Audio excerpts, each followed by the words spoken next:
I'd like to call the regularly scheduled Board of Finance meeting for Monday, November 17, 2014 to order. First order of business is public forum. Is there anyone wishing to address the board in public forum? Hearing none, let's move on to item 2. And that is to approve minutes. 3.1 would be the regular meeting minutes of October 20th, 2014. Is there a motion? I'll move. A second? Second. Comments, questions, deletions, suggested changes? Mike? Near the end. Oh, actually, you know what? I did have one question. Was there someone from someone besides Michael from the media at the last meeting? I don't recall. I think it was only... There was someone else here, and There was a young man. Yeah, A he young was- man. He was taping it with his, I didn't know if it was media or not, and I noticed that Mike's was on there, but then I didn't see anybody. But that wasn't it. I just there was somebody sitting in the back, and it looked like he was taping the meeting, at least the voice portion. It is actually in under old business, page 6, 8.1, first paragraph, and the third line where it said it goes 20,000 to 21,000 and asks the board to consider additional treatment. Would it be clear to say increase? Does it matter? Doesn't really matter. Treatment over I don't Treatment know. basically was referred to as an adjustment. As an adjustment? Yeah. All right, I'm fine with that. It's just Okay, thank you. for clarity. And then on page 7, the paragraph says Mr. Beatty had no objection to 1.25. I believe that should be percent, where 5 is. The last 5, 1.25 or 1.5%. Right. Otherwise, that was it. Anybody else? Yeah, I had a small one, Matt. That would On- be? On the same page, page 7, on the motion section of that area there regarding the raises for the registrars, it says, last line, it says 2015, and an increase of 1.5% the following 3 years. I would say it's clear if it said 1.5% in each of the following 3 years, starting July 1, 2016. Okay. I think, and I don't recall specifically how the motion went, but I know the intent was obviously 1.5% per year for the following 3 years. So you can say per year. Per year? That's fine.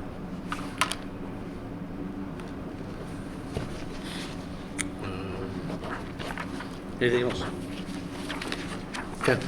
I had one thing, Linda's usually very good in sending us things she promised to send us, and I noticed that on page 3 of the minutes, the second paragraph, she was going to send us additional costs on the flooring for the kindergarten, that it was overexpended, at least by original estimates, and she said she'd get updated numbers to us, and I don't know if they are floating around somewhere.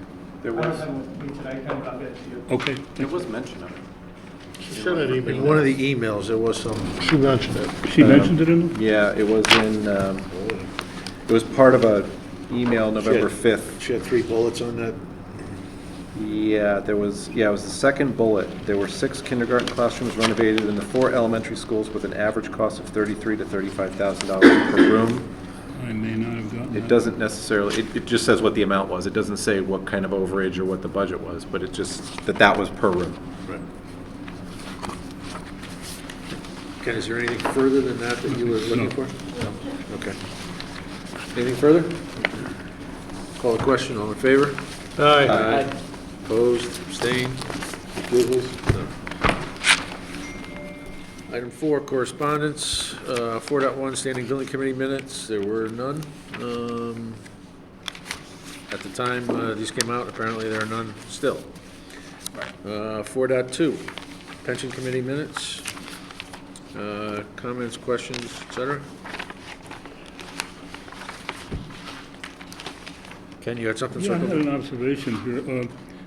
On item 3, potential disability retirements, the second bullet, 2 potential disability retirements, IAFF and police, that the pension committee had the right to hire a physician to validate disability, and that's implied as well in the police contract. I wondered whether this option was ever used.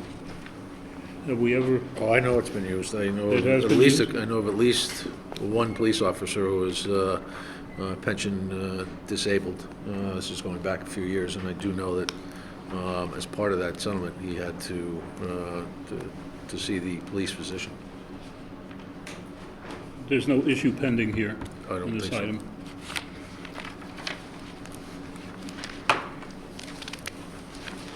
I just wondered why it was pointed out in these minutes.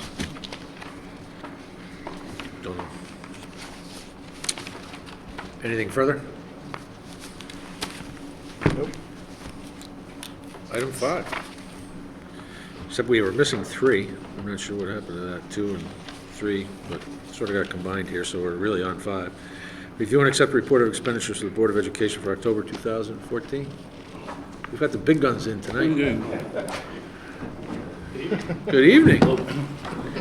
What would you like to share with us? Linda had sent out She did? earlier in the week a report on October financials. Absolutely. I'm pleased to report that our expenditures for the month are up slightly from the prior year. We expended $6,701,371.46 in the month of October. We're trending a bit higher this month than the previous year due to the fact that our October month included a 3 payroll cycle versus our 3 payroll cycle, which was in November last year. Takes one of my questions out of play. Revenue, we received some revenue from Medicaid this month, which is detailed in the cover letter, as well as 2 other areas.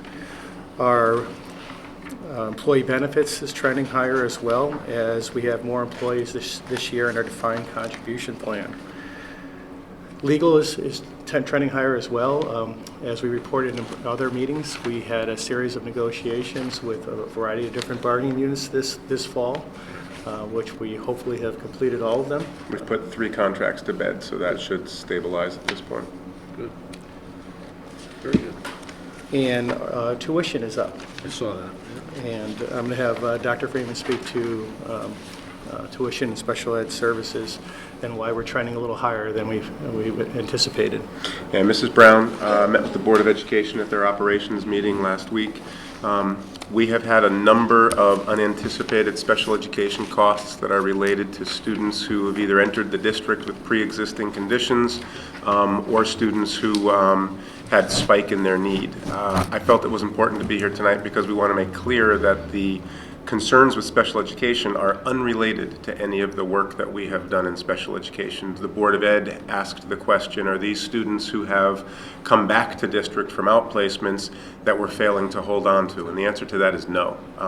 Had we not made any of the changes that we made the previous year in special ed, had our spending been $1 million higher, these students would still be unanticipated. There'd be new needs that have arisen, and so we'd be addressing these.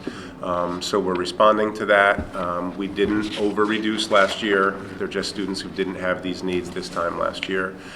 So we're addressing those needs while we're going to pay special attention to the line in special ed. We're not concerned for the overall bottom line. We have initiated a soft freeze in some spending areas, primarily supplies, materials, equipment, and textbooks. We haven't completely frozen spending. It's just that all requests for spending are they're being reviewed individually by Mr. Bowden, and nothing is going out from a principal or a department head without his express consent at this point until we stabilize. We get our first information from the excess cost grant in February, so we'll have better information at that time. At that time. The natural question here is this influx of students with special needs. Obviously, the ones that are reflected in the tuition line item are the ones that we can't handle in-house. Right. Did you see an increase? Did you see any influx of students into the district that immediately went into our in-house programs that we've initiated over the last couple of years? Yeah, actually, there's a couple of pieces of information that we'd share around there. One of the pieces of information that Mrs. Brown has been tracking are what we identify as initial referrals. Students primarily in kindergarten, first and second grade, who are being referred for PPT evaluation for us to determine if they have special education need. the rate of initial referrals, the number of initial referrals that we have so far into this school year is down dramatically over what it was last year and years previously before that. We believe that by increasing the number of special education teachers teaching in the regular classrooms, by the way that we're looking at student needs pre-referral, that we're reducing the number of students who are being identified for special education. And then the other answer is yes. With the programs that we have in place, we have had students who have come to us with needs. I can think of 2 specifically last year who went directly into some of those new programs that we had structured. In fact, we've had residents in town whose students are outplaced who have contacted our special education office asking to come see our in-house programs and to bring their students home. So while this is a concern, I wanted to make sure that I came and visited with you tonight to make sure that it didn't get incorrectly attached to the special education work that we've been doing. It's just students who have new needs that we didn't anticipate. Remember that with our planning and our reductions last year, we budgeted for real needs, the numbers of kids that we knew we had, specific students and specific needs. We didn't keep a buffer, and so these issues come in, and we will adjust our budget to, but we don't build in a big margin to wait and see if students come in. We budget for the students we truly have, and we'll do that again this year as we prepare this year's budget, now including these 4 or 5 new students. For next year, right. But these new students, the ones that are, that have bumped the tuition, the outplaced tuition, because I noticed on the warrants that, and it's hard to understand what it means, because when you see a figure like $11,000 for September 2nd tuition, is that a partial tuition? Is that an annual tuition? We don't know. Yet you've got 3 or 4 items in there in the warrant list, and you add them up, and it's about $30,000. Yes, and the answer is it could be any of those. We work with a variety of private schools. We work with a variety of vendors, and so those vendors may have different billing cycles.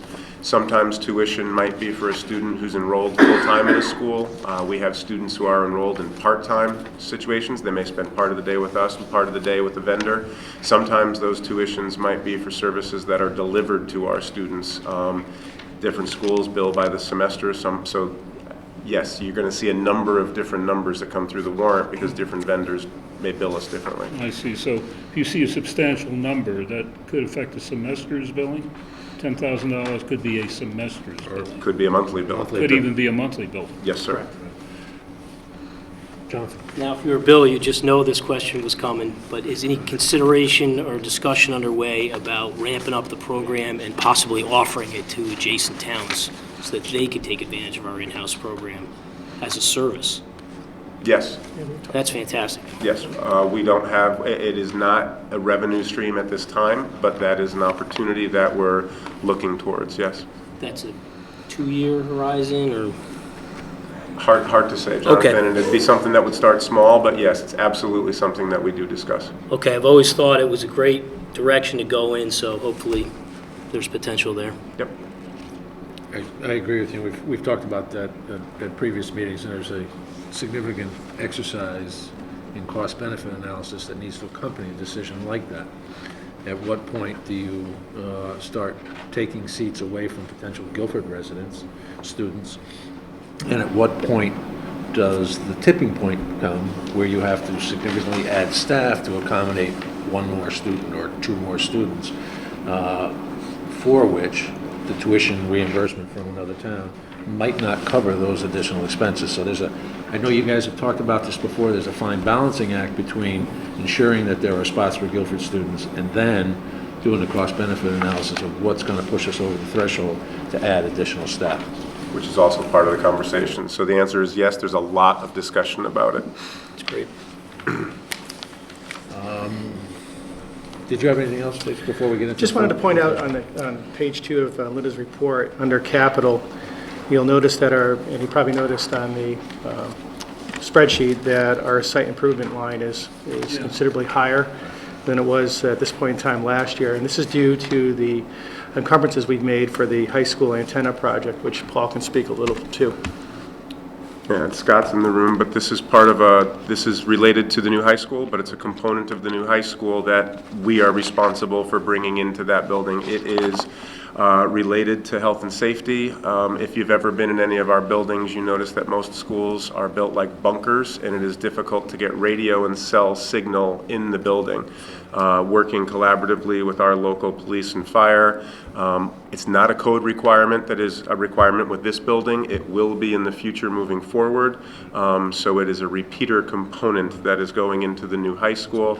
We missed it. We did not include it as part of our operating budget this year, but it is our responsibility. So we have built that cost into this year's plan. It is affecting our spending. You'll see that we've already had some engineering done. We've already spent some money on that. So our site improvement line is also a little overspent. Now, we have a concern because historically, it was either site improvement that has bailed out the special education line in the past. Last year, it was actually our special education line that bailed out some of our site improvement spending.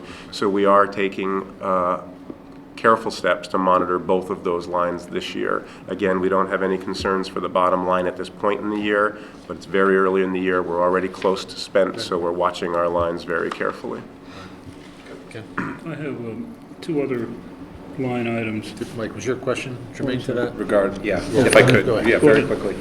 Are there other projects under site improvements that were planned that will not be able to get done that were, I mean, is there anything that's going to be jeopardized? Yes, I can't tell you what those are exactly tonight. I apologize. I can touch base with Cliff and get back to you on those. That's fine. Yep. Okay. Well, Well, it's not fine that you're over, but it's fine. You can get that. I wrote that down. Understood.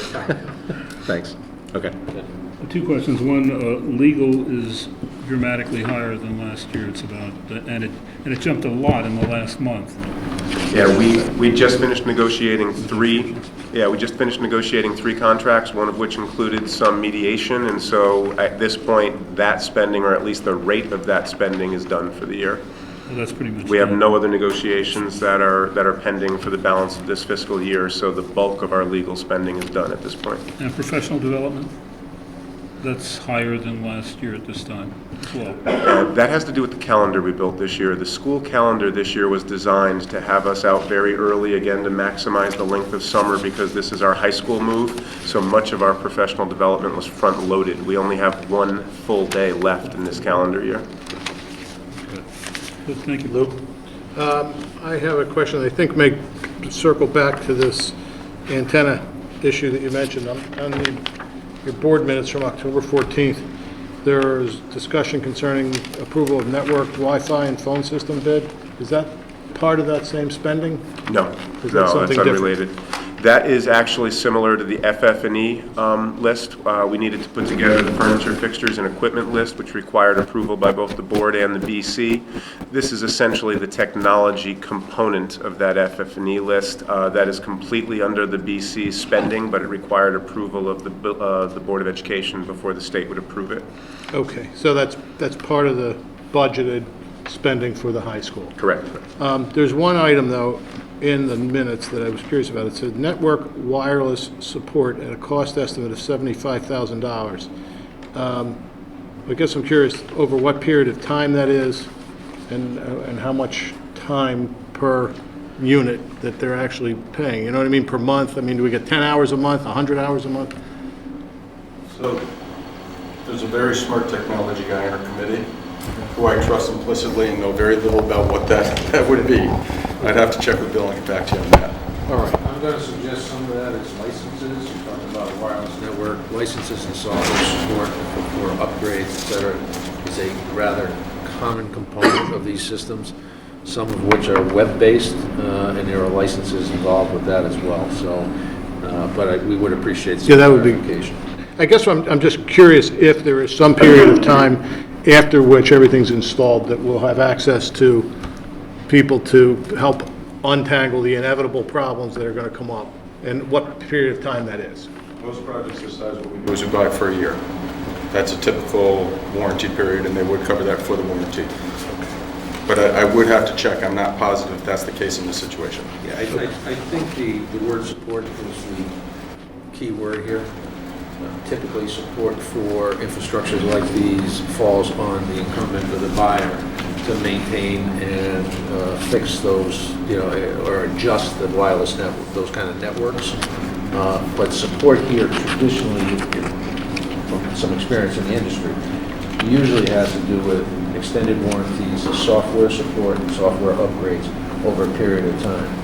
And that number is $75,000 apparently.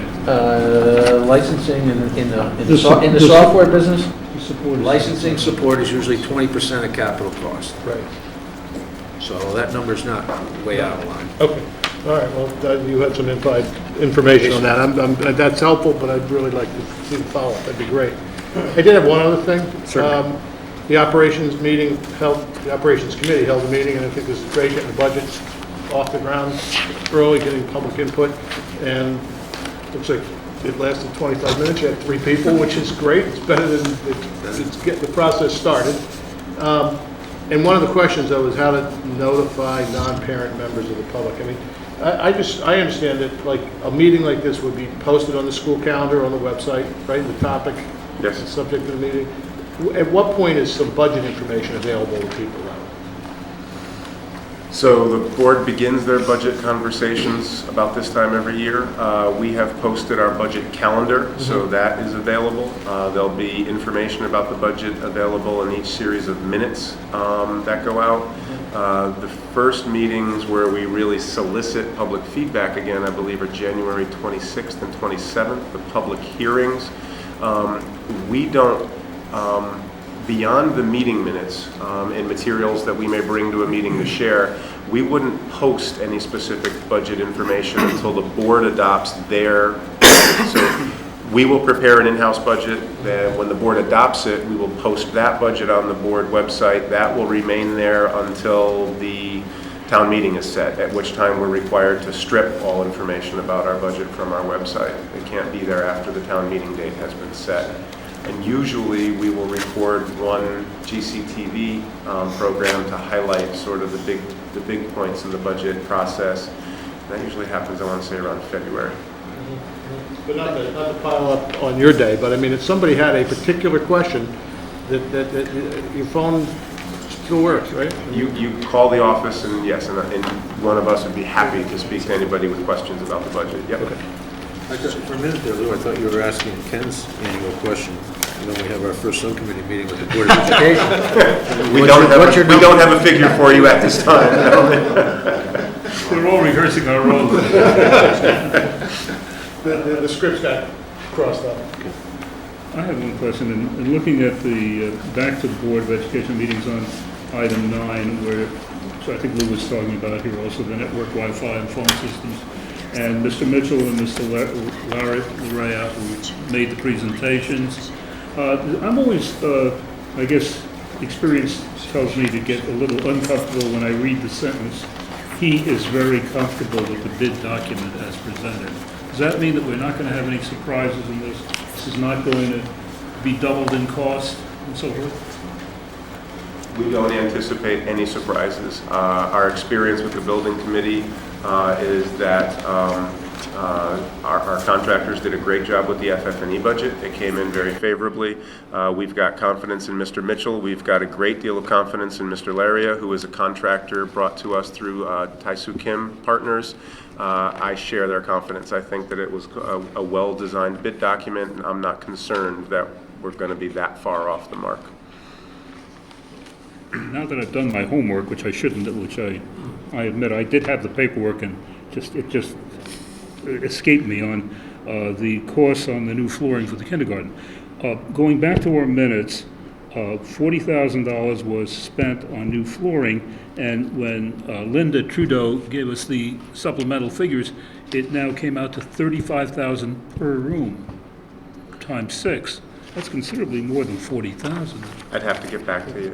Yeah, I'm not sure why those figures are where they are. We'd have to research that and 40 get back to you. it may have been just a partial billing, but when she said, no, it was far greater than that, I didn't quite know what that would be. I didn't realize it was $130,000. I mean, I'm sure it was necessary, but that wasn't the figure we were dealing with at the last meeting. Yeah, I apologize, I can't speak to that off the top of my head. Did you mention if there was an asbestos abatement issue with the flooring? I know there was millwork that had to be Millwork, adjusted, because you were turning them into kindergarten classrooms, so you had to lower everything, so there's new millwork, flooring. And millwork can be expensive. Just rebuilding it, so, but detail-wise, I don't recall. Yeah, and I just don't want to speculate, I'd rather know I have the The right flooring answer. was a portion of the renovation, it wasn't the totality of it. Right. Yeah. I have a question about the Operations Committee agenda. There's, obviously, we all know there's going to be a Cadillac tax that's going to hit us in 2018. Basically, there's a limit of, $10,200 per individual in terms of benefits, or $27,500 for two people. At that point, the tax kicks in, and the options are either the employee or the employer pays this tax. Wouldn't it be prudent to keep the benefits below $27,500 per family so nobody pays a tax? Are we looking at it that way, or? Yes, it would be. It's, however, in the public sector environment in the Northeast, it's almost impossible to do that. We have employees, we have family plans that are essentially at that level at this time. We've worked very closely with the new insurance consultant, and we're doing everything we can to mitigate that. However, if we were to simply come in and reduce those benefits with binding arbitration, we would never win any of those negotiations. The tactic that we have taken is, one, we have not entered into any contractual agreements that extend all the way in to 2018. And so we have an opportunity to renegotiate every one of our contract agreements when we have more information. There's a lot of talk about possible legislative change. There's a lot of discussion about how to adjust this tax. We are working at finding lower cost solutions to reduce our exposure, but at this point it's going to be very difficult for any public sector to avoid exposure to the Cadillac tax completely. So we're working very, very hard on it, but to simply say that we'll take a family plan and cap it at that level would put us in a really difficult situation in binding arbitration. I don't suspect that we would win such a reduction in benefit. Well, it says that the option is either the employee pays the tax or the employer, or shouldn't the employee, if they want those kind of benefits, assume that particular tax so they have a better plan than is available to most people? The tax is written as an employer tax, and so there is developing legal precedent around whether or not that tax can be shifted to the employees. I believe one bargaining association has already filed lawsuit to try to clarify, to try to bar employers from passing that tax on to the employees. There is a lot of discussion about whether or not language can be written into contracts saying that any such tax will be borne by the employee. Again, at this point, what we've done is we've looked at redesigning our health packages as best we can, and we've made sure that all of our contracts sunset. I'm involved with a group from CAPS, the Connecticut Association of Public School Superintendents, who are lobbying in Washington to try to have change made legislatively. The Cadillac tax for public sector employees is not an issue in other parts of the country. It is in the Northeast, where our insurance is more expensive. It's hitting CEOs across the country. It's hitting public school secretaries in Connecticut, and that wasn't, I don't believe that was ever the intention of that particular piece of the legislation. I think what's important to note from the minutes, however, is that, we're taking on this issue, and we're talking. It's a topic of a constant topic with our advisor, healthcare advisor, our consultant. We're trying to address it as best we can through the collective bargaining process, but it's something that changes daily in terms of the updates that we get, from our consultant, and we've been working on it for the past 2 years. It's nothing that's new to us. It's something that every municipality in the state is dealing with, and we're continuing to work, with our consultant on how to best proceed. In fact, the Operations Committee held a special session with the town's new insurance consultant and went over Cadillac Tax 101. We went over all of the new taxes associated with the new law, went through it piece by piece, I know that Joe has met with them repeatedly. It might not be a bad idea for this committee, even in special meeting. I know that Joe Spurgeon would come and meet with you, and he does a much better job explaining it than I do. Thank you. Other questions? Jonathan, sorry. Yeah, I'm not sure if you've already met with, I don't want to hack up this name, I think it's Father Holzschneider, about the IB The program. International Baccalaureate Program by Yeah. phone I have, yes. Yeah, and I'm just curious if you're starting to get a feel of how that might affect the budget, and I guess I'm kind of curious, will it overlap a little with AP, or will the teachers and the staff that we have now be able to take on the load of offering the IB classes, or are you going to be looking for new teachers? All good questions, which we are going to spend a significant amount of time next Monday, the 24th, at the Board of Ed's regular meeting. The International Baccalaureate Program is something that the high school has been exploring for the last couple of years. It is a program that in many ways is similar to AP. It is a rigorous series of courses that students sign into. Different than AP, it has more of an international component to it. It focuses on problem solving, and it really focuses on global concerns. Yes, I'm going to have a problem with the name as well. On Monday evening, we have the president of DePaul University who will be coming to speak to the Board of Education to talk about how universities and how admissions offices view IB credentialed students as they graduate from high school as compared or contrasted to AP credentialed students and when they graduate from high school. He's had significant experience as a university president with a much larger population of IB schools in and around the Chicago area. The IB program is very popular in some other parts of the country and less so here in the Northeast.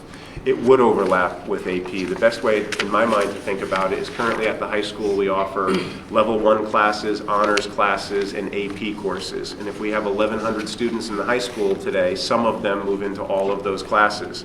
If we bring an International Baccalaureate program to our high school, we're still going to have the same 1,100 students, but now some may take level 1 courses, some may take honors courses, some may take AP courses, and some might take IB courses. Essentially, we should be able to meet the needs of those students with the same staff. If there'd be any FTE change, it would be minimal. We'd have the same 1,100 students. We'd be asking our staff to offer them more options.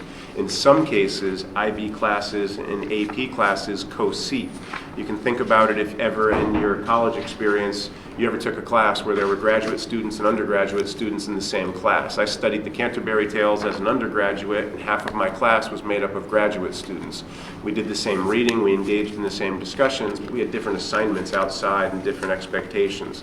AP and IB can often be co-sat in the same way, so that the students are in one class with one teacher, they may have some different expectations.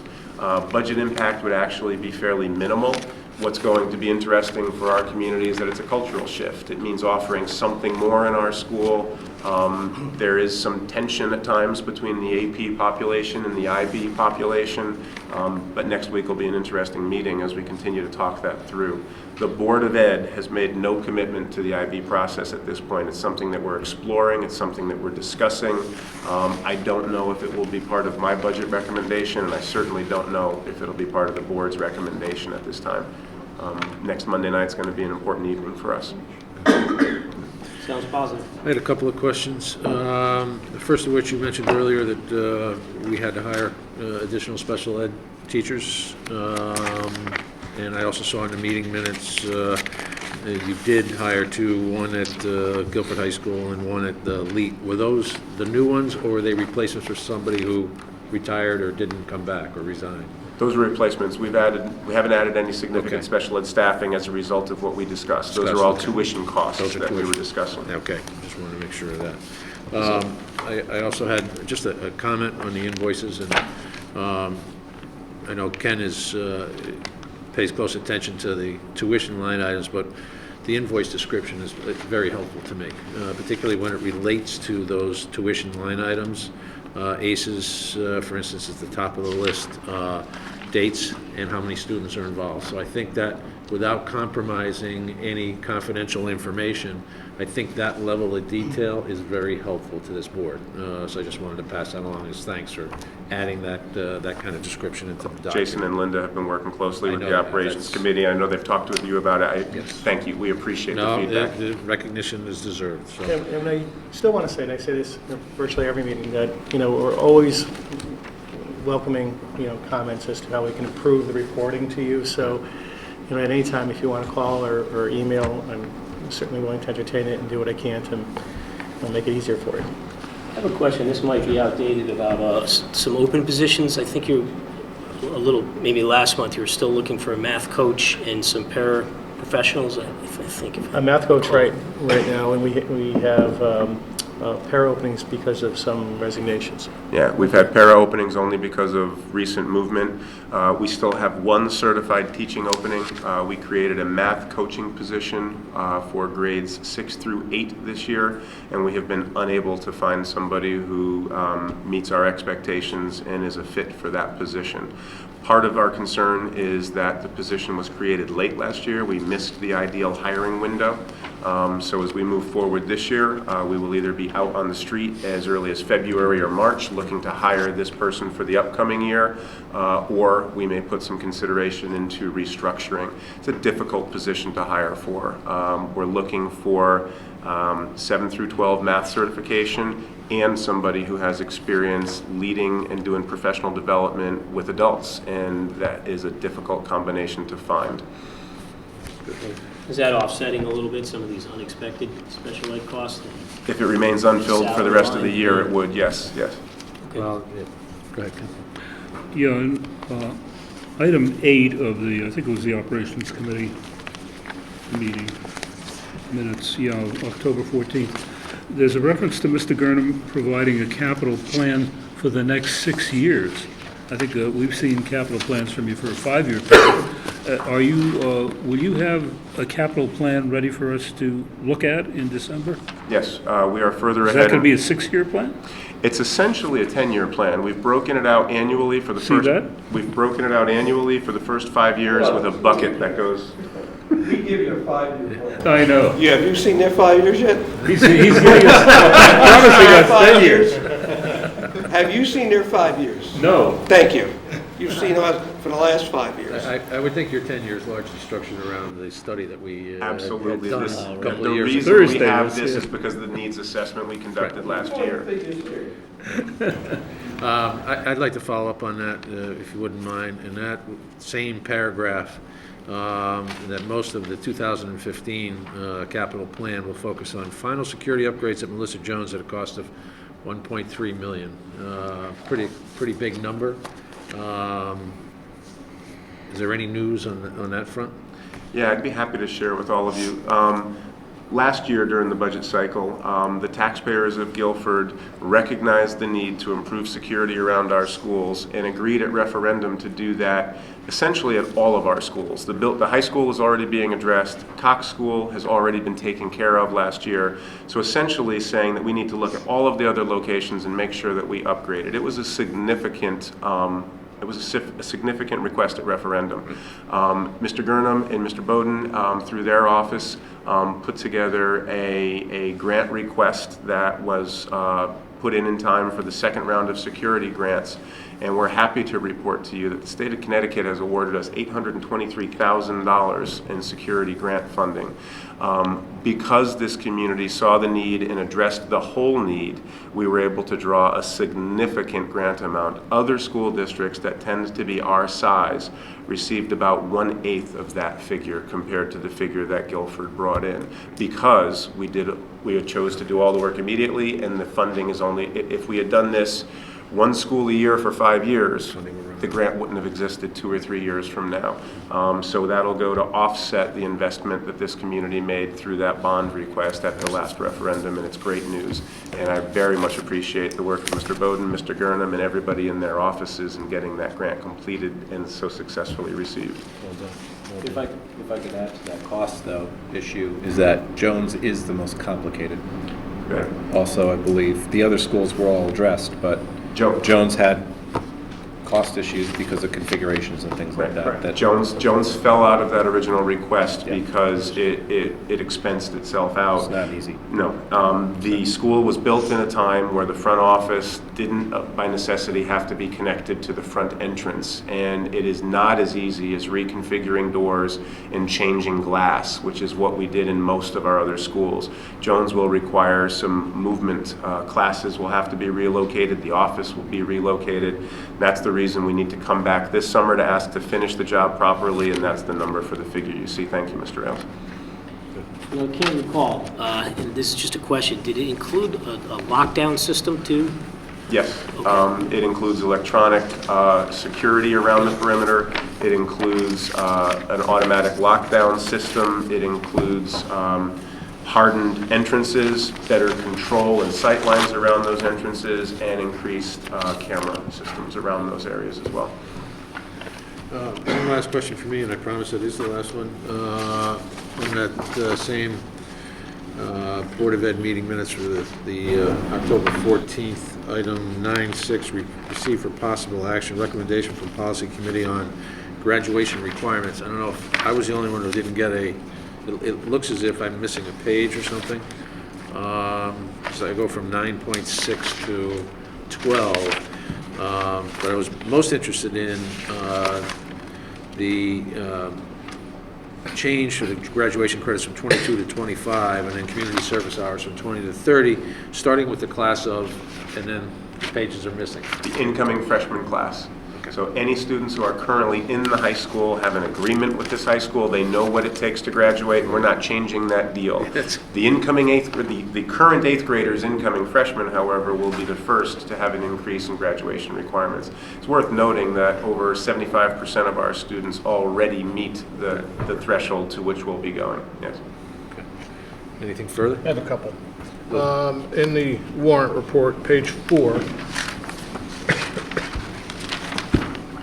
couple items.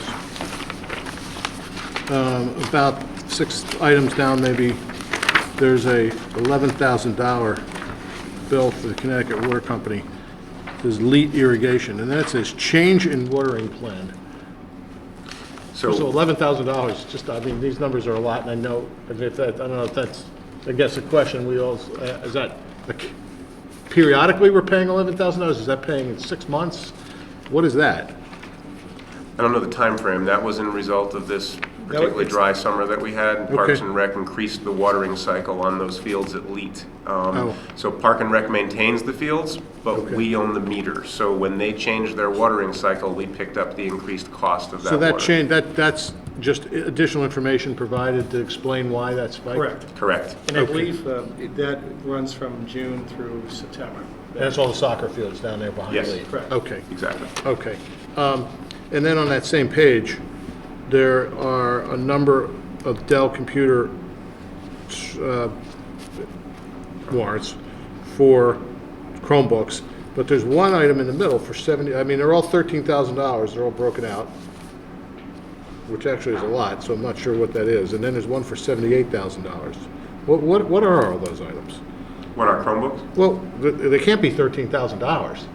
No, those are multiple purchases. A Chromebook is a very trim, slimmed down, essentially laptop computer. Right. But it lacks a hard drive. It is a way for students to access wireless connectivity. And so we have rolled out Chromebooks in a number of our classrooms so that students have access to their work in every class as they move from building to building to building. Some of this is offset by a $167,000 grant that we received for technology last year that has been pushed into this. In some way, we need access to more computers because of the new standardized testing. The Smarter Balanced Assessment is a computerized assessment, so we need more access so that our students can take more. On the other hand, we wanted to push more of these devices into instruction. We spent half of today doing a learning walk around Adams School and saw students with these Chromebooks. They're researching, they're collaboratively writing, they're doing all sorts of activities. Most of this comes from our lease. Some of this is offset by the $167,000 grant. I don't know why it falls into a 13, 13, 13, and then 78 in the pattern. I'd have to check with Linda. or why it appears that way in the warrant. So this is dozens of machines, I mean. Yes, we're talking about over 600 machines that we've Okay. brought into the schools. No single item cost $13,000. Right, okay. And so these are machines that students are using in school? They get to take them home, yes, no? They use them in school? What's the security check on all this? They're using them in school, and they're fully inventoried in school, and most of the work that the students do is saved to Google Documents. So most of our students have no need to then take the school computer and go home with it. They will be able to access those documents at the public library, on the family's desktop, or on any family laptop from home. You save it to the cloud into your documents. Essentially, the approach that we're taking is the same way that we built up to having every class have a set of calculators in the classroom. We're beginning to get to the point where every teacher is going to have not a full class set, but maybe 10 or 12 of these in the classroom at any time. We often don't have every student on a Chromebook. You often have 2 or 3 students who might be collaborating on one. But they don't leave the classroom? At this point, none are leaving the classroom. However, we may be building a loaner program for families who do not have access so that we can lend not a one-to-one model. We're not planning on handing every Guilford student their own laptop, but we will have a loaner program for students who don't have access so that we can provide for those students. That won't provide connectivity, so we can provide a machine, but if a family doesn't have Wi-Fi in their home, that's not something that we're really structured to be able to solve right now. Right, okay, well, great. That was my follow-up question. So you allow students to bring in their own device. If they don't have one, they can Yes. pull a Chrome. Yes, we've great. also changed our policy so that students are in fact encouraged to bring their own devices to school. It is not unusual at this point to hear a teacher direct a student to do some research, and a student may do that on their own tablet, on their own phone, or on one of the Chromebooks that are available in the classroom for those students. Okay, I think that combination keeps the cost lowest and then offers everybody a device. Yeah. Mike? While you're here, I want to go back real quick to the graduation requirements. Yep. What drove that increase? Is that something that other school districts are doing? Is there something that NEASC requires? Or what's driving the increased requirements? I'm not against it, but I'm just wondering what the rationale is for the increase. We began the work when legislation for secondary school reform was pending, and all Connecticut high schools were going to have a requirement of increasing into this 24, 25, 26 credit ballpark. So that's when we began our work. We currently have a 22 credit requirement. That legislation has been delayed 2 or 3 times now. It passed, but the implementation of it has been delayed and then delayed again. Our high school administration, when they began the work to meet the expectation of the pending legislation, began looking at numbers and recognizing that over 75% of our students finish with 25 credits currently, and I want to say about 92% of our students finish with 25 credits, 24 credits, and 75 finish with 26 credits. So we're straddling that number for the vast majority of our students anyway. They began the work. The expectation has been delayed. At this point, we don't know if it's going to continue to be delayed, if it's going to be repealed, or if it's going to become a requirement. But our high school administration, once they got their sleeves rolled up and looking at this, said, we can do better. We don't like the numbers of students who are choosing to sit in study halls during their junior and senior year. We would rather make sure that while we have the students in the school, that they are working, and that they're, not only did we change the number of requirements, but we changed the way in which we count requirements. And so they've been clustered into areas. There's a STEM area, there's a humanities area, there's an elective area. The policy committee, I believe, has been looking at this for the past year and brought this forward, initiated by legislation. The legislation just isn't requiring it at this time. Great, thank you. Now, would you call that rigor or academic challenge? I would call it both. I would say that it's a good example of academic rigor. Ken? All right. I don't believe I've ever seen this one before, but I'm sure it exists, and I'd just like some explanation of it. On page 2, the second item on the warrants, the vendor is Annuity Investors Life Insurance. $44,400 item for administrators' vacation pay. Could you explain that? Yes, last year we had 2 of our long-serving principals retire out of the school I district. see. It's retirement. Yes. Anything further? I think that's it. Thank you for your time. Thank you very much.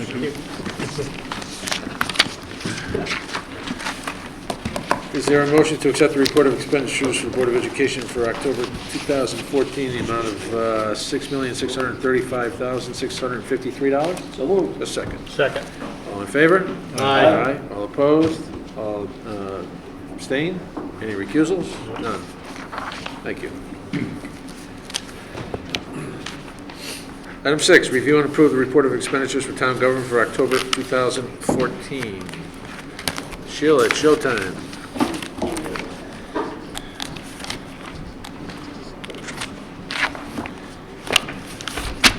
Good evening. Good evening. How are you? I may want to ask a favor of you tonight. That would be? I had put the school construction, the Guilford High School construction report in your packet. Yep. And in case you want to discuss it, the chairman of the building committee is here and he has to leave. So I'm wondering if we could switch it up a little bit. Certainly. That's because my son's got full practice ends in 7 minutes. You got 7 minutes. You In got case you 7. had questions. Need a motion? Oh, no, we just part of my- it's cover part of my- cover as part of her report. I believe you emailed that out? I emailed it, yes. And I don't think it was in the packet. Oh, you are right, but You have I copies. hope that you all We did received receive the the email. email. Right, we Good. did. So, I want to briefly just go over what you've included, what you have not, Yes. for those who didn't print it. So this report is very much a summary report, and one of the reasons that I've held off providing you with this information is because I wanted to make sure that I was giving you accurate information, and even this is not quite the way it should be, for reasons that I'll explain. It's divided into 2 parts: construction at the top, which is the contract that we have with the construction manager, Busco O&G, and the bottom portion is everything that's not part of the GMP contract with Busco O&G. Our costs, architectural, testing, legal fees, furniture, etc. This report is a cash basis report, so it just reports on what we've paid so far. There's not a section at this time for commitments or encumbrances. The commitments are being tracked by the high school building committee, and there clearly are commitments. Those are all the contracts that have been approved. Also, I have change orders here that reflect state change orders 1 through 4, which I noted on the bottom. Yep. But they, the building committee actually is far ahead of, the construction is moving faster than the paperwork. Okay. So there's many change orders that I don't have yet. And what happens is they sign and approve smaller change orders, and then they package them up for the state in one large change order. Right. So I only have 1 through 4, but there are probably between $1.7 and $2 million worth of change orders that are going to affect the owner's contingency at the bottom of the page. Okay. So that, my number does not reflect those pending change orders that may have been signed by the building committee, probably have already been constructed, but I just don't have yet, because Okay. the paper is, it's a pretty long trail. It has to go through many processes, and many people have to sign. So Okay, it's just a behind. quick question. You said most of those change orders, or all those change orders, are coming out of the contingency from the owner side? Not Because you all- have some listed in the Yeah. construction side as well. What I had told you is coming from, mostly from the owner's contingency, to reduce the owner's contingency, Okay. okay? So at this point, we've completed 48% on a cash basis. We've spent 48% of the original budget. Of the original budget, okay. But, and encumbrances and commitments, I think that's a new term to us.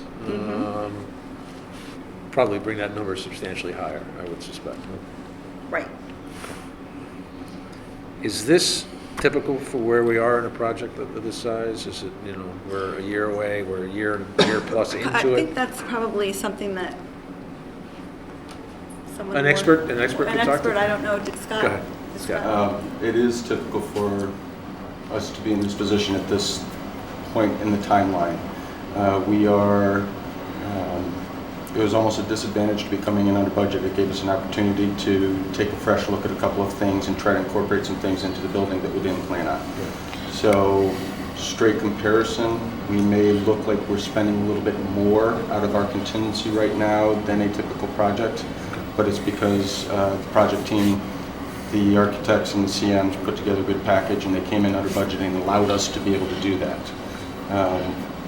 The number that is shown there for contingency, owner's contingency, is much higher than the number that we use in our brains right now, just because we've had to pretty well stop our changes at this point because we're running out of time for no other purpose.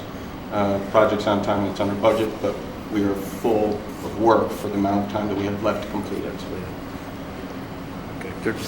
There aren't potential change orders that you are foregoing because of timelines that we're going to rue 5 years from now or 10 years from now saying, geez, we should have done this. Absolutely. Yeah, okay. There's always those. Are they significant ones that? Hopefully not. None that we are aware of. We have not passed on anything. Obviously, anything safety related is first and foremost. Then goes to educational program. That's our second priority. I think so far we have met the second category. I know we've met the first. I would guess that every single person in town has something that they wish we had in the school that we don't have that is a significant glaring omission. But in general, I think that we've met main components of the school. Excellent. Any other questions before his son is standing outside in the cold? It's still raining, so- Hopefully it's over at Adams. Maybe one brief one. Any change orders of interest that just kind of maybe going to add to the school that come to mind, or probably a lot of small changes? Well, there's a lot of small ones, there's a lot of big ones. I don't think there's anything really worthy of note. Nothing really jumps to mind. Okay, some of the premiums that we can afford because we're under budget. Correct. Mike? I'll add during my portion so that Scott can go, but I've been able to go to the last couple of meetings, and there's always going to be some substantial change orders that come across for numerous reasons. I think they've been handled very, very carefully. It's a very diverse building committee. They all have different talents, and they've been scrutinizing them very, very well. So you'll get some that are a couple thousand, you'll get some that are 5 digits, maybe a couple that are 6 digits, but overall, it's all coming in, right where it should be, where it's expected. Scott's exactly right. The project is really where it should be right now. The distinction again between owner's contingency and the construction contingency. Who has control over the construction contingency? The contractor has control of the construction contingency. It's actually a contractual portion. There are given particular reasons and situations that they are allowed to use their construction contingency. It's almost insurance for them to make sure that they can hit the guaranteed maximum price. If they exceed the contingency, then they are at risk themselves. Yeah. Anything else? Thank you for your time. Thank you all. You got it. Well done. Thank you, Sheila. Any comments or questions? I know you mentioned that you're adding a couple of columns. Yeah, now that we're really getting, right more into the heart of the project, I'll spend more time meeting with, most likely with our owner's rep, Lawrence Rosati from Morganti, and he'll keep me updated. There's a lot going on that, I don't see. Right.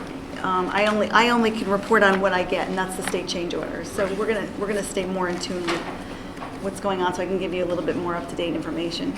Good. Yeah, I mean, I was looking at, so it was very, very good that you mentioned that it's what's actual paid. Because when you go to the meetings and you hear where the progress is, I mean, things like utilities at 10%, financing costs at 4.1%, there's numbers that seem very low for where the project is, but it's because they just haven't gotten through that paper trail. I think that was very good that you mentioned that. Yes. Because I was looking at it, I was questioning it from what I heard, and then when you said that, okay, it does take a couple of months, if not even more, for this paperwork to get through this whole loop. Yes. But again, everything that I've heard from the meetings, the construction is, about 60%. And as you mentioned earlier, you're doing this, your reports are cash basis, right? Yes. All right, any other questions? I think this is great, Sheila, this Very is helpful. exactly the kind of detail It's a- we're it's a looking start. for. You're going to get these on a monthly basis. You will. That's the plan. You will. You will get them That's- on a monthly basis. They need to continue to be improved, Refined. which is why I hope you understand why I waited a little bit to give you this, because even now, it's not quite the way it... Where you'd like it, yeah. Right. Good. All right, revenues? Okay.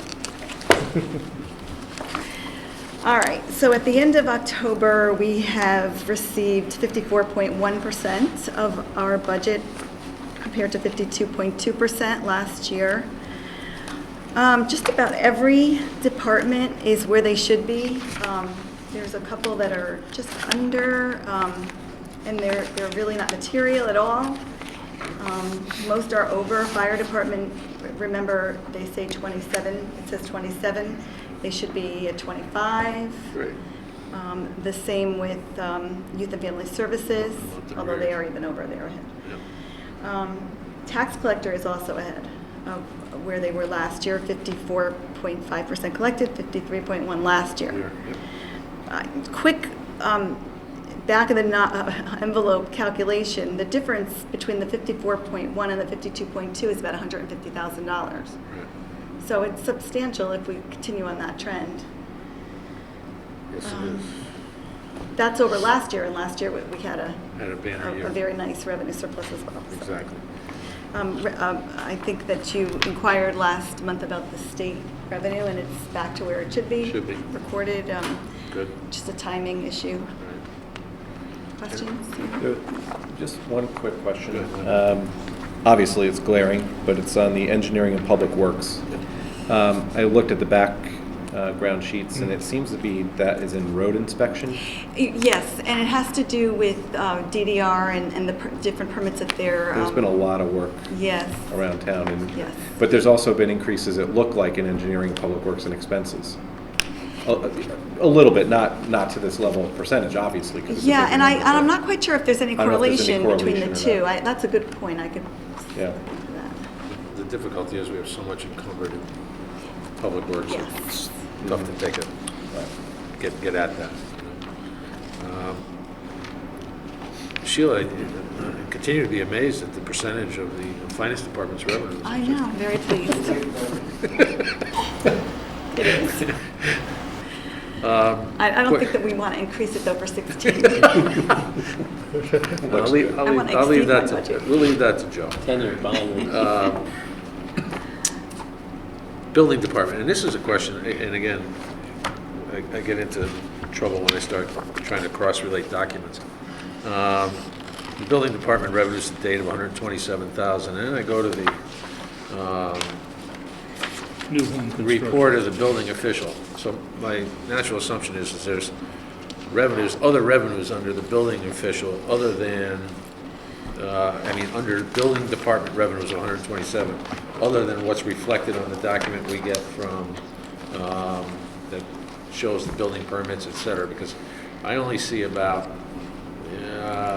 $83,000 worth of revenue on the summary sheet, yet we show 127, so there must be another set of, Well, can I kind of address that? I agree with what you're saying in concept, that you get two sets of reports here, and it's Right. very confusing, and I've been talking to the building department about changing it. If this report keeps getting bigger and more cumbersome to read. There's two reports. One is when a building permit is received, and one report when they are issued. We collect the money when they're received, not when they're issued. okay. So you have to make sure that Okay. that part is, All right, you look at the right report. so stop looking at this document and just look at the summary document? Well, it's within this document is the building permits receipt number, so I'm not sure if. But it's not in a format that lends itself easily to It- identify where it is. Absolutely, so we're going to work on that. I've been discussing that for about the past month or so with I have a question on the state revenue. I thought we were just trailing a little bit behind what we received last year. But you're saying we're back where we should be with the state revenue? Well, last month it showed nothing collected. Oh, That's what you meant. I didn't remember that. Yeah, the state was sitting on the, doing their own arbitrage, which they've done repeatedly. Sheila, quick question for you. On the expenditure report, your far left column shows the department code. Would that be possible to add that to the revenue summary sheet as well, the department code? Sure. Just to make it easier to flip through the report and find the number associated with it? I never noticed it. Yeah, absolutely. That would be easy, yeah, that's an easy Yeah. fix, right? Anything else on revenues? That's all. That's it. Good. Expenditures. Expenditures, this report reflects 46.2% expended versus 46.3% last year. Pretty close. Obligated, expended, and encumbered. We did cancel an encumbrance. I think I reported it this morning that it was an expenditure to the Board of Finance in Public Works for a road job, and it was actually should have been charged to Capital Projects Fund, but it was actually an encumbrance that wasn't canceled for the same purpose. So the encumbrance has been canceled. It brings Public Works obligated percent down to 51.7% versus the 55. So that's better. Yep. And overall, the town down to 44% instead of 46.2. So we are much better than we were last year at this time. Okay. There's nothing really unusual here to report. Anything that looks slightly out of balance as to where we were last year. For example, even Public Works is still a little bit higher than they were last year. It's all timing. Yeah. A lot of it. Our department heads, I say it all the time. Time. They really don't exceed their budgets. They stick with within what they're given, what's been approved. Do a good job. Sheila, Ken, have all the, has all the FEMA money come in? No. We're still working on some outstanding issues. Mostly, I would say 80% of it has come in, and there is some that will come in that we haven't recorded as a receivable in a prior year, because I wasn't sure. I think I talked about this before. Anything that I was sure of, we recorded a receivable and we recorded it in a prior year. Okay. But there is some that we are going to get, because we're still working with the project specialists. There's an issue with debris, road debris from Storm Sandy. Okay. And what we didn't know is that there are some feeder roads in town that are considered federal highways, and you would consider them local roads. We actually plow them and maintain them. They're not going to pay for debris that we picked up on those roads. Why, because they were going to do it? Well, They're not gonna do it. No. But they consider federal roads. We clean them up, but they're not gonna pay They us were, because we clean I them thought I up. saw those trucks hovering, waiting. Yeah, it's wonderful. The money that we get town aid for roads is technically money that flows through the state from the federal Yeah. government, and they're saying that money should cover any work maintenance on those roads, so they're not going to pay us. It's a little twist, but we've fought with them a little bit on that, so it's not so bad, but that was a process that delayed payment. Okay. And they're reasonable, actually. They're pretty reasonable. So these incoming grants and subsidies, such as they would cover something like road maintenance being at 157% of the budget right now. It might, if it's something that we didn't record a receivable for last year. That's why you're comfortable with these numbers. I would be comfortable with Public Works numbers anyway, because the director and the highway maintain supervisor, they're very good with keeping within their budget, so they will find other ways to save if they had to. Could you explain, under building, Yes. the part-time salaries of 24,400? That's for the high school clerk of the works, building inspector, I guess, it's a building inspector, and that we will charge out to the high school next quarter. We don't do it on a monthly basis, pretty much quarterly or semi-annually. But by the end of the year, that won't be there. Okay.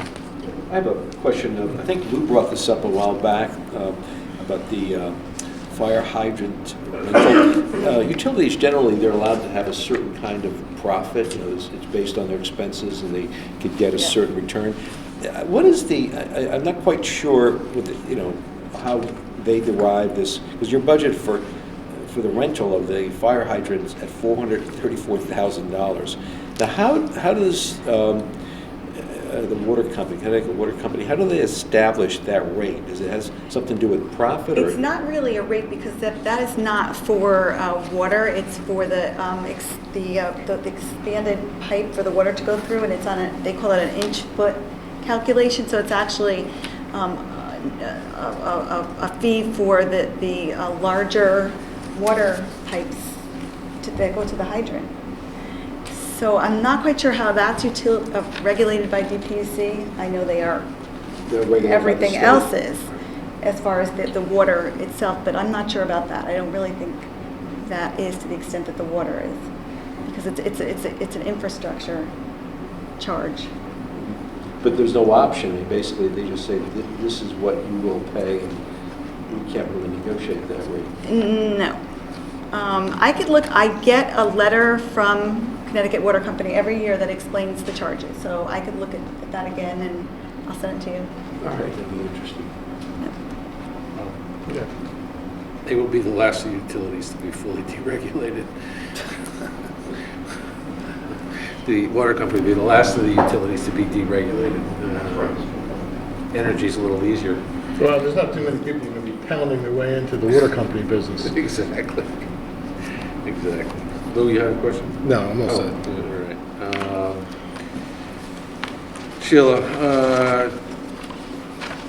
Natural Resources Department, big encumbrance for tree maintenance and removal. What is that for? Well, we talked about that last month as well. The tree warden puts in encumbrances to several different tree vendors, depending on where their specialty is, just so he has them in place in case of an emergency. Emergency, that's what I thought it was.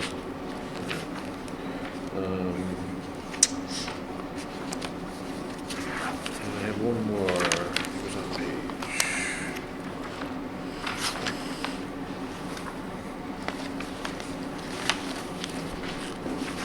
No, that's it. That's it for me. Anybody else?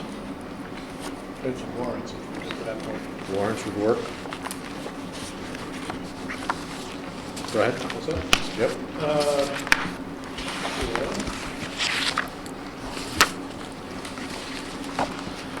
Okay, on the 1113 warrant, okay, on page 28, we're paying a contractor for the plan of conservation and development. It's $1,200. Well, I'm not sure, is that a sort of a periodic payment? Is that a part of an ongoing contract? Is it? I believe. I'm not sure what it's for. It's the update. McBroom, Malone McBroom. Malone McBroom, yeah. Yeah, that's to write the plan of conservation and development. So how often does that have to happen? I don't remember, but I know it's a contracted fee. That I think was $20,000 all total. So this would be like on a 10-year basis? I mean, that's a lot. Oh, no. How often? What? Plan of conservation development. Plan of conservation is, every 10 years. Right. But this is not, this is to write the plan. Okay, that the committee has done all the work on. Okay. They're just putting it in the right Into format. its Yeah. official Right. form. So every 10 years, we have to revise that Yeah, plan. exactly.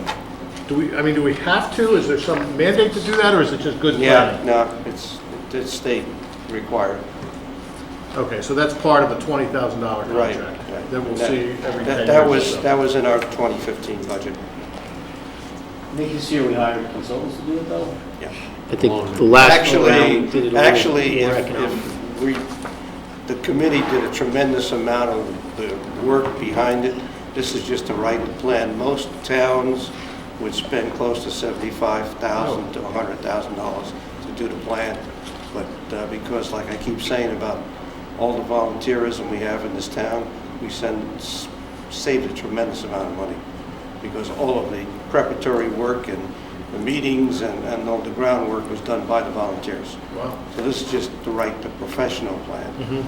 No disrespect to the committee, but this is what they Yeah, want. no. It needs, presumably it needs to be accessible by third parties, so it needs to be finished.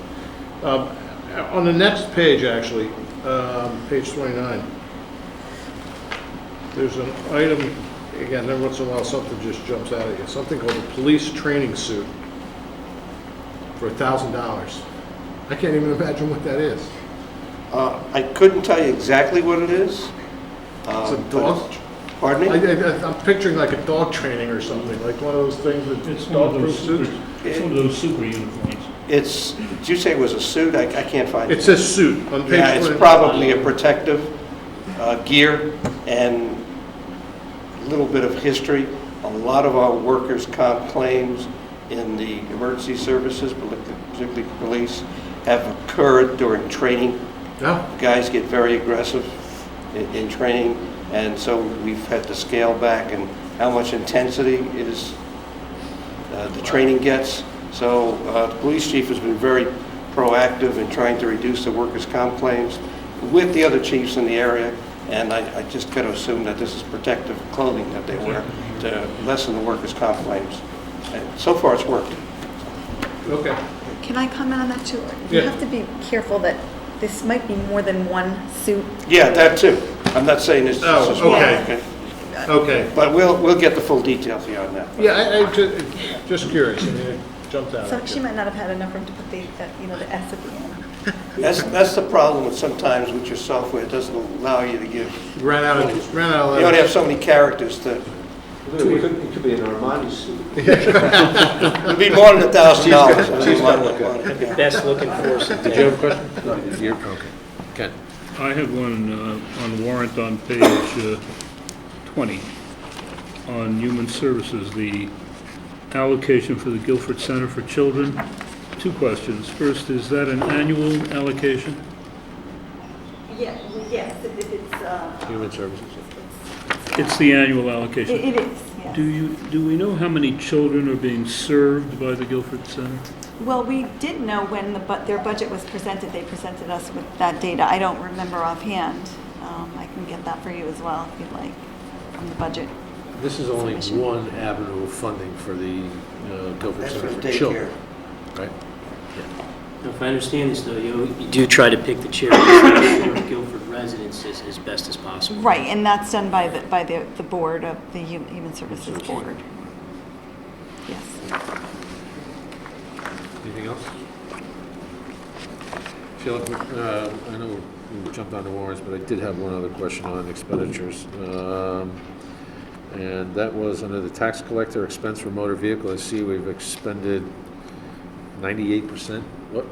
It's a one-time charge. It's a one-time fee. Okay, thank you. Anything We else? saved 2%. There you go. One last thing on the special fund. The annual fee for drug-free education, it says, it's listed as drug-free. Susan Holt. Drug-free is the grant, the 5-year federal grant that Youth and Family Services was awarded. So that's just one of their expenses of the grant.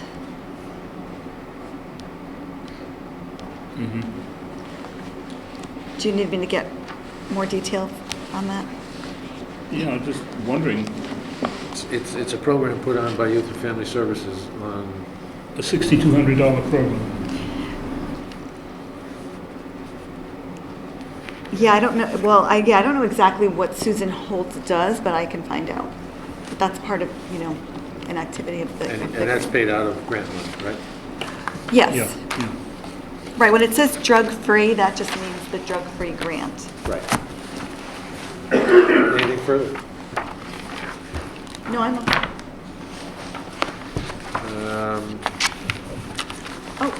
Hold on. we have other things. Yeah, a couple of things. Thank you very much for the summary on the dedicated road fund And land acquisition fund. and the land acquisition fund. One quick question, remaining bond authorization on land acquisition?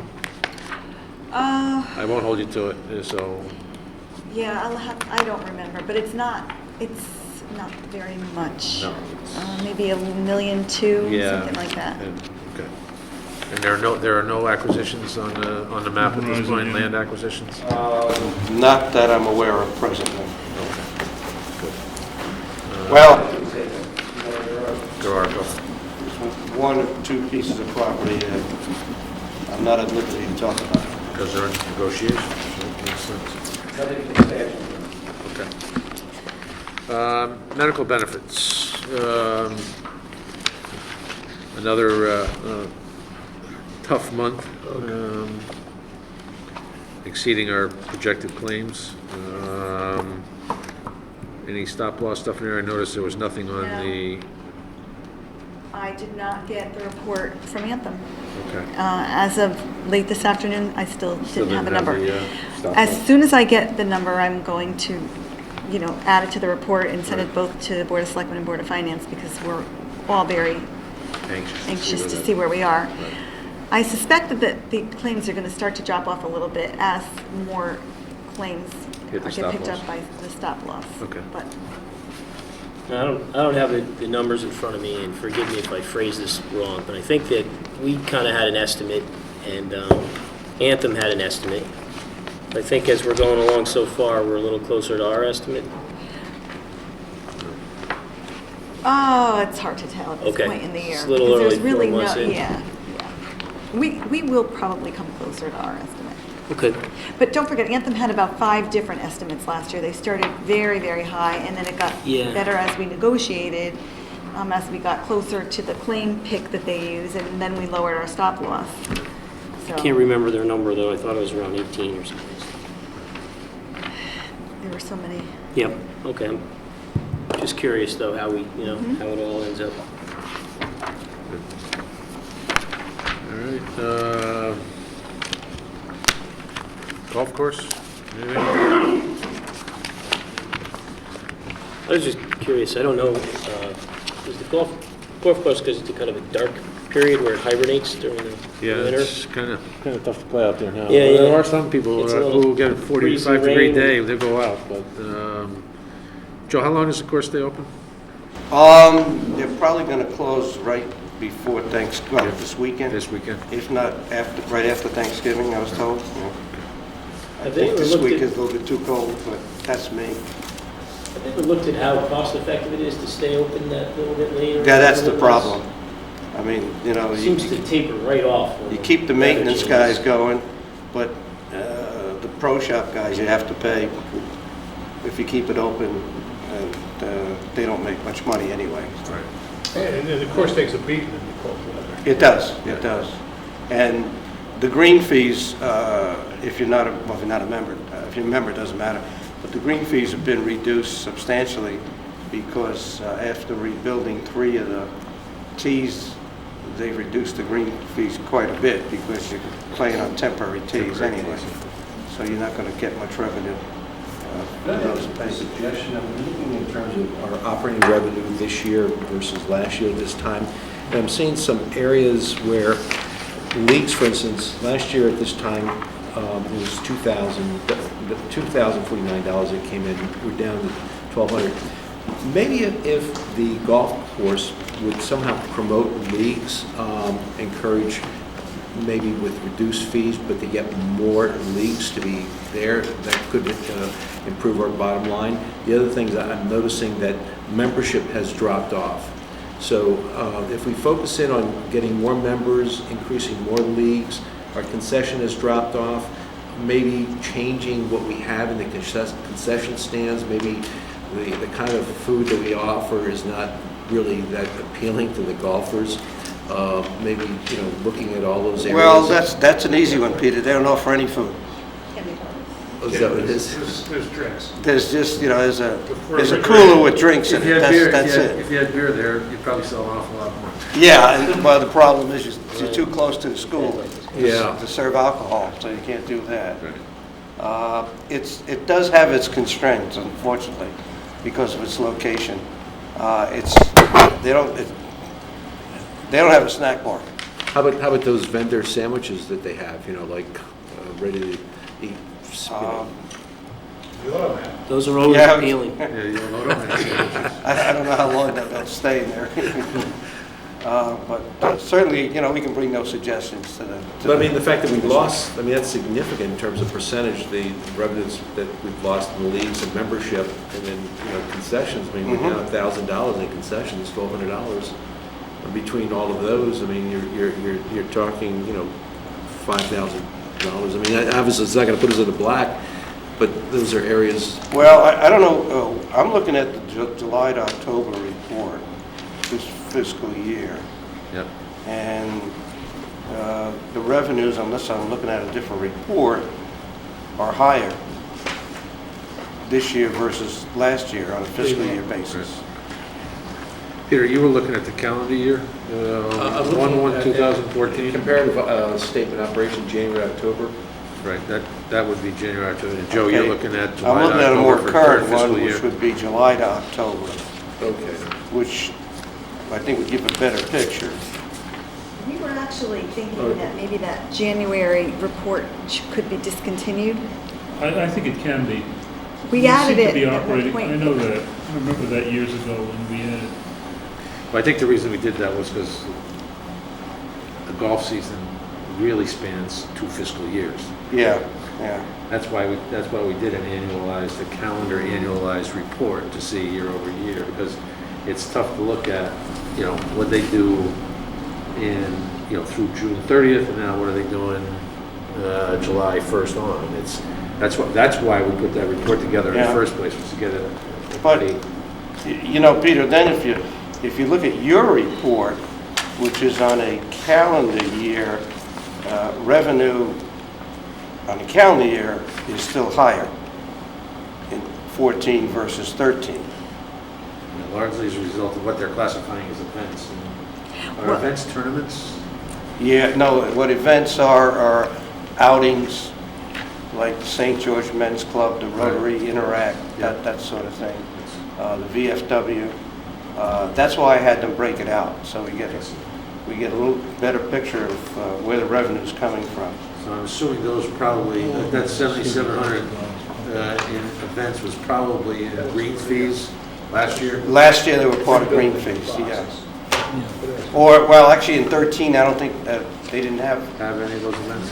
they had some of them, I don't think they I had know all. they had, Interact's been playing there for years. Interact has been, and St. George was brand new, I believe. Could you comment, Joe, on those operating transfers? There's a $30,000 operating transfer. Yeah. No, that's down at the bottom. Okay. That's why I had Sheila break that out, because that was muddying up the waters. The way the Golf Course Commission was presenting it. Right. I said, you can't count that as revenue. As revenue, Exactly. that's right. So But was that? What is it? Yeah, what was it for? We've been subsidizing. Just subsidizing it? that was to, That wasn't related to rebuilding the boxes? no, that was to offset the Oh, I see. The difference. prior year losses. Right. But they were counting it as revenue. I said, you can't do that. Okay, Ken, And until you how get much caught. are we giving? How much are we transferring? in? 30. 30. 30. Just 30 or more over? the No, course it's just of the year? 30 each fiscal Each. year. Each fiscal year? Yeah. To the point of concessions, though, I would almost think, at least on the weekends in the summer, that you could almost contract that out. Bring Yeah. the food truck in or Yeah. something like that, have some sort of vendor set up. And this way, we don't have to deal with the issues associated with trying to run food inside that clubhouse. And you'd have a fixed amount of revenue that you could count on and contract out the effort. When Bill Fitzhenry was there, he had a little hot dog machine, and he did okay.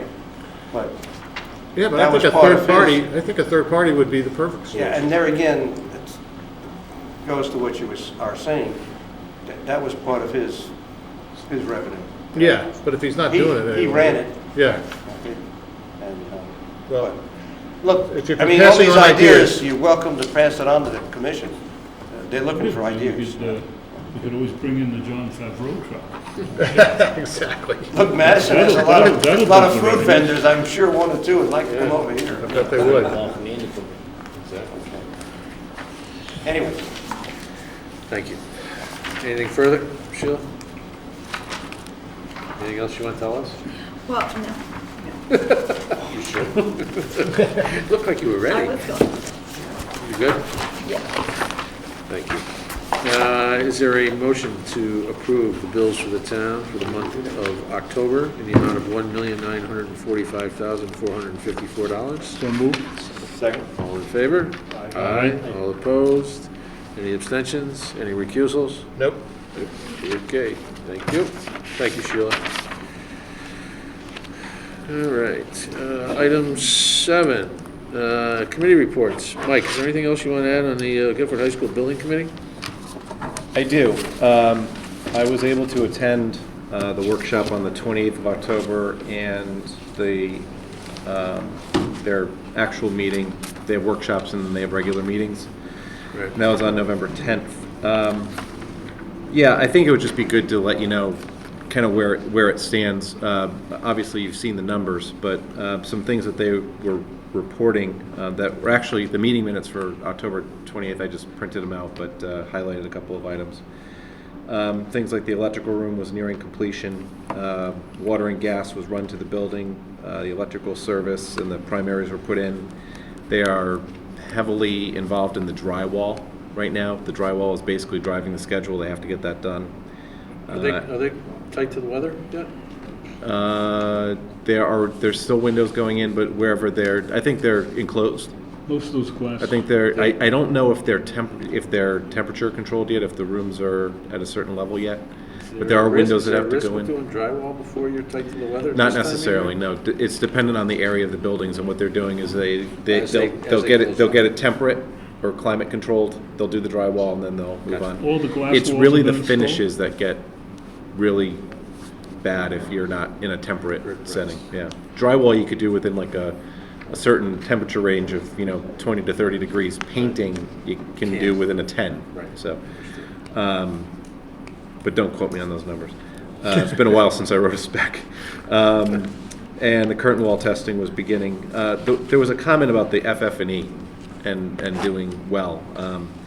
I think it is worth noting that there was a budget for the fixtures, furniture, and equipment of about $2.43 million, and the bids came in at 1.84.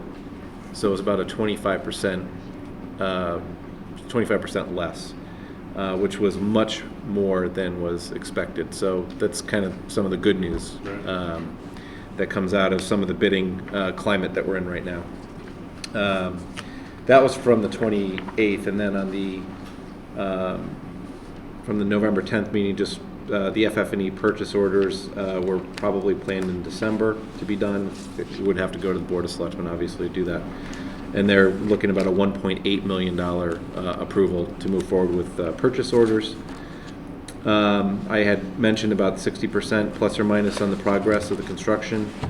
And at that point on the 10th, they had gas, water, power. The mechanical room was fully built out. The generator was coming in, the kitchen was ongoing, and they were continuing on the drywall. So just to kind of give you a snapshot of where it is, the infrastructure of the building is pretty well there. It's just now, running everything out to the building and getting that drywall up. So, yeah, it's getting there. Still estimating July.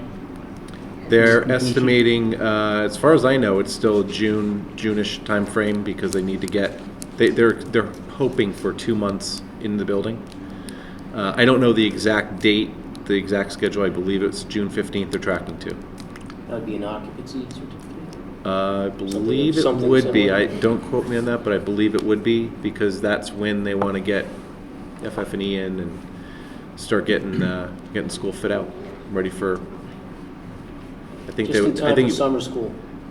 Yeah, and probably not, but I think it's It'll be August destroying- 15th is the date to have it ready to go. There will always be, inevitably, there'll be something going through probably the first day of school, but it won't be, you might have a TCO, but they're looking for a CO at that point. And their estimated date for demolition of the existing structure? Oh, geez. I think I think they actually will start doing demo over the summer. Once the school is done, then they start doing, and for example, one of the things I didn't report from the building committee is the science wing. They're looking at all utilities going, running to the science wing so they could cut the science wing from the existing building. That work is a 4-month project that they're looking to bid out, I think, in January, have it done by June, cut ties to the existing building, and then literally start taking down the building from there over the summer. And the science wing, Mike, is separate from the new building? Totally It's separate. not connected in any It will fashion? not be It's- gotta connected. be- It's it's gotta be being severed. separated. Yep. Will we be, how will we be addressing the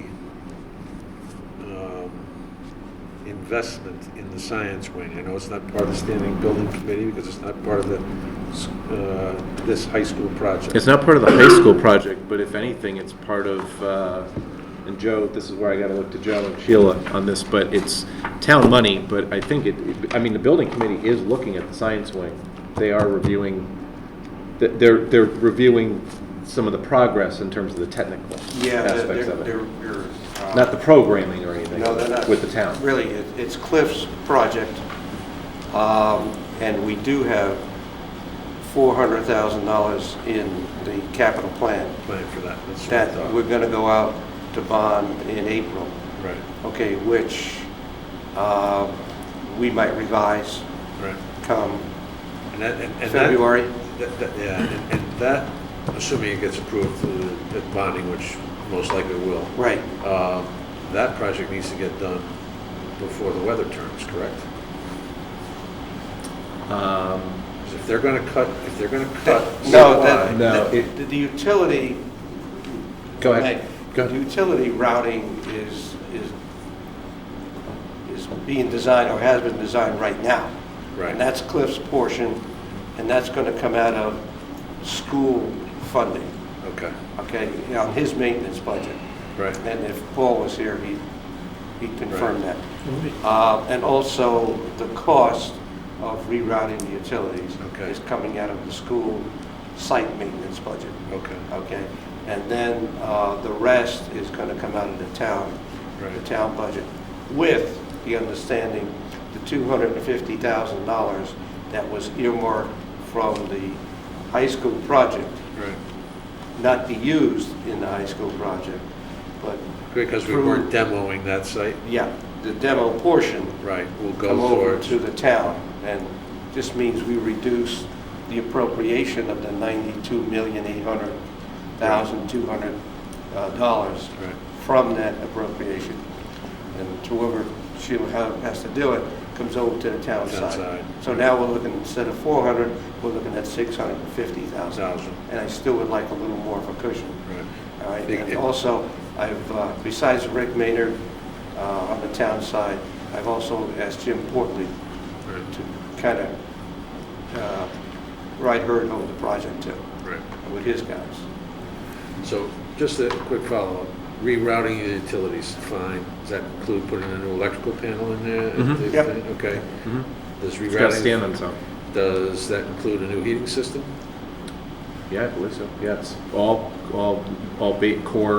All core There's not going to be any environmentals. changes in the ventilation or the HVAC. interiors as far as the. But you've got to put new piping. boilers in, you got to put new condensers base in, you got to do all of that stuff. And Yes. that's part of that 650, is that, or is that part of, That, no, that's the gray area we haven't ironed out yet. that's Okay. what I was. The utilities running to the building is school, Yeah, that's just the. right? Yes. That's what you're saying, to Right. clarify what I was saying, yeah. That's right. That's But right. but the wing is still going to be functional for the rest of the school year. It'll be, oh, yeah, it'll be functional for the Oh, yeah, current it's school functional year. all The current school year. All it is All this rerouting all the is rerouting is going to be parallel. done. It's all underground work. It's just bringing everything from the street to the building. And then at some point when the school gets occupied, and the cut happens and they're gonna start demoing the old building, you gotta have that other building up and running, so it's just gonna be literally, it's as simple as literally flipping a switch. Well, except you have to, all the I mean, chemicals in. You gotta in philosophy, Phyllis- it's- yeah, theoretically. logistically, it's not that simple. Theoretically, yeah, because Right. when you take out the boilers in July, all right, and you don't put new boilers in until December, it may be too late, because you need the heat in there, so. Right. So the timing on those projects has to be pretty well sequenced, so that basically as soon as that building is available, we have to start those projects, or. Right. See, the other thing is that building, which is called the science wing, is also going to be used as the bathroom facilities for the stadium field. Right. And like I told the athletic director, that the first year, 2015 football season, you might have to have porta potties out there because they're not going to be ready, but you're going to have to deal with it. You know? I mean, I'm not worried about that for one season. So there's going to be some overlap. Okay? And you really have to get all that infrastructure done and do the cutover, because then when you take the school down, don't forget, there's all the site work that has to That's be right. done, the grading work, the parking, all that. Really, you've got to build a grade to the entry of the school. Right. Because when the school's ready to go in June, there's going to be, the entry is going to be basically not functional. Right. Because it's at a different grade. Right. So you're going to have to take the school down and build the grade up to the entry. So, and it's about I think it's about 6 months of work. So June, July, August, yeah, you got to be done by November. I think that's it. So- See, there's no way that, I don't know, I'm not a construction guy, Mike, just obviously a professional here, but there's no way I can envision when the kids walk into the building in September that the science wing is going to be ready. I can't figure that out. But the science. Not the science wing. The science wing's, No, because you haven't taken the other building down yet. Well, you won't be using the science wing. You just have to make sure that you've got utilities to it. Yeah. But it won't be. And It won't be that's- used. that's- there's no more school purpose. In August, That's being worked, designed, that and science worked wing on now. is not even going to be a part of the school Right. program. It's Right. yeah, cut off. It just has to function as a separate building, but not programmatically. The science wing will be used up until mid-June. Yeah. The school Oh, building. yeah, right. Yeah, Yes. that's- right through- It's right on through. mid-June, yeah. This is, So there's a lot of coordination that still has to be done. And mid-December, we have another meeting scheduled to see where we are on track. Thank you, Mike. Awesome. Old business, I have one item. See, you Last month, and I appreciate the collegial effort to come to an agreement on salary treatment for the registrars of voters. The more I thought about it, as I rehashed some of the comments that were made, particularly those of how difficult it was for us to get our hands around how much work they actually do, how much time they actually put in, despite the data that they had supplied to us, it's still, none of us could say, oh yeah, they work a 20-hour work week, or they work a 15-hour work week. So it occurred to me that this board will be in the same position 4 years from now, 3 years and 11 months from now, and will be forced to make a similar decision without all of the tools that they might have at their discretion to make that decision. So I am going to suggest that we add to the Board of Finance regulations a requirement that before this board considers salary treatment for the registrars of voters, don't get concerned here, because although you probably would want to put some timesheets in because you work in a lot more hours than the 35 or 40 that you're supposed to. Yeah, no, not from you. No, not from you, because you don't want to fill them out, because then you really figure out what you're getting per hour, and it might not be worth it. But for them to provide timesheets for this board to use as a basis for their for consideration of salary treatment. So first off, reaction to the idea that they would, for a period of time, for the year prior to, or, and we can certainly talk about it, but do you think that's a good idea? I have a question, Mr. Chairman. Sure. Would that impact kind of any employee who's in that kind of situation and that kind Just of the pay? registrars of voters. Just to make sure it's fairly... Just the registrar of voters. Oh, just the registrar. Matt, over what period of time would you be thinking to do that? Well, you know, I don't want it to turn into the typical pattern where you're about to retire and you load up on the overtime. I'm thinking that it probably should be for at least a year. Because that gives you the full cycle of a calendar with all the elections, and that may not even be the most appropriate one, because some years there are presidential elections, there could be primaries, et cetera. So I'd be almost inclined to say that it ought to be all the time. So are you saying, when you say timesheets, you mean like time that they're, that they sort of essentially clock in, and then when they clock out, as opposed to, you're not looking for details of what work they're performing on any particular task, just the amount of time they're putting in? I think general description, we could probably come up with, based on the input that they gave us, we could probably come up with 3 or 4 categories. a relatively simple list of areas of operation that they're performing and just associate it with it. And I think on a weekly basis, or, you know, bi-weekly basis, they're handed in. You know, if you say, you know, hand them in once a month, everybody's back recreating, 30 days ago, what did I do this day? But They got to do them frequently. As a point of clarification, being an elected officials, which they are, can you require that? I don't know. It's a conversation I had earlier with Sheila today. We probably have to talk to Pam, and particularly since it, reports up through to they report actually to the Secretary of State, correct? Yeah, that's right. They don't report to The town, but anybody in town. Right, we pay them. And actually, my assumption is there'll be some increased focus on the role of registrar of voters, not to suggest that the Guilford Registrar of Voters are in the same league with the Hartford Registrars of Voters, but there will probably be some reform coming down the pike relative to the registrars of voters and their activities and their reporting and those kind of things.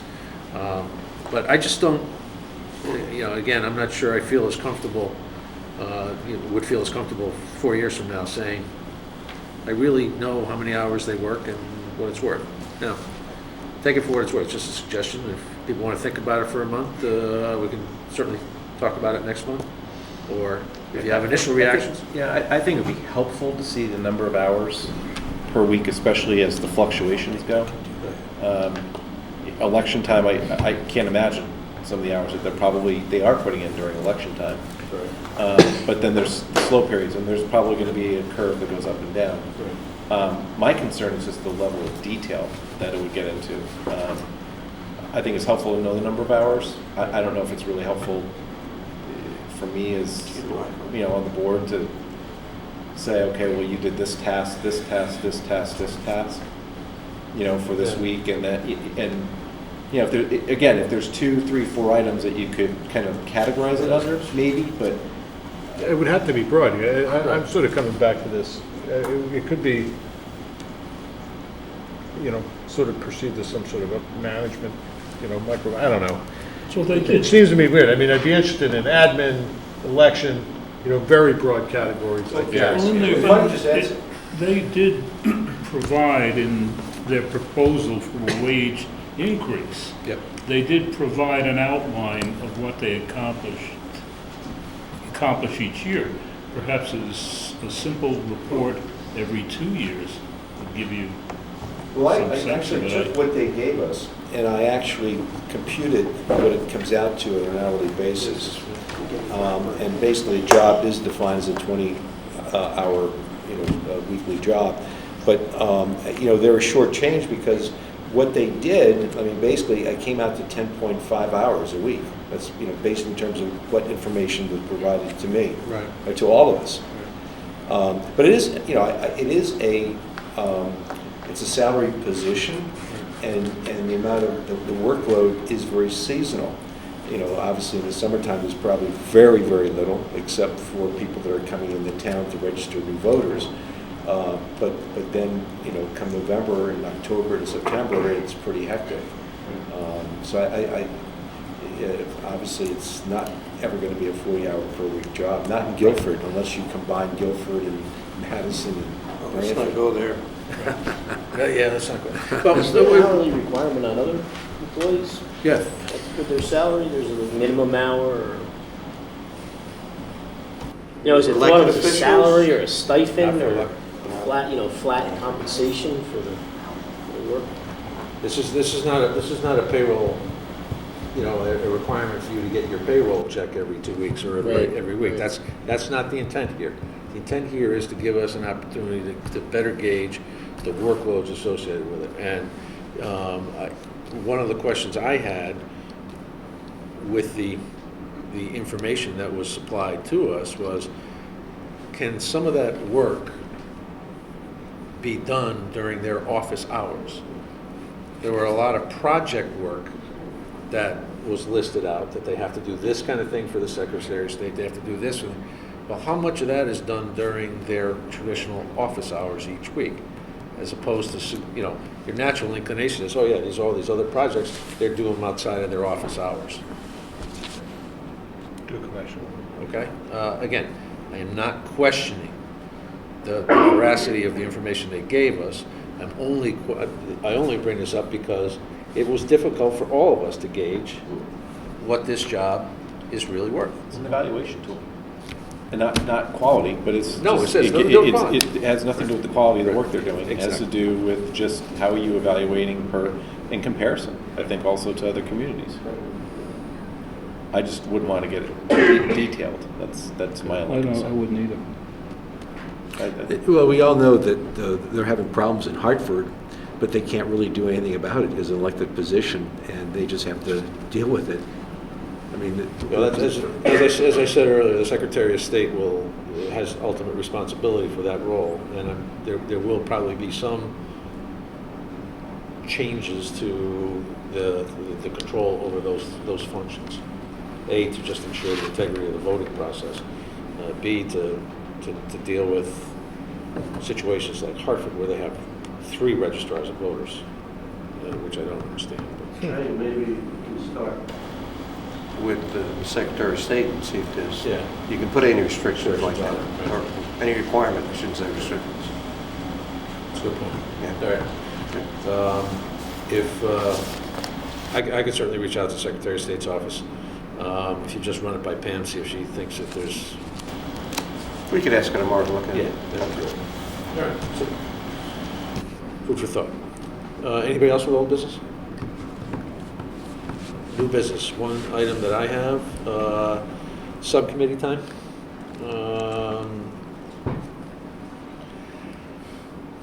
Ken, let me guess. Education. Scripted. Education. Peter, your choice? Education or town side? I know I'll everybody go- goes to both, but if you have to. I'll go to the town side. Town side. Jonathan, Board of Education. Board of Ed. Lou, Yeah, I'll switch up and go to town. there you go. Mike? I'll go town, maybe Board of Ed, I'll go to both maybe, but focus on town. Jeff Beatty just got the Board of Ed. He just got Board of Ed. Snooze, you lose, right? And I'll be attending both, so.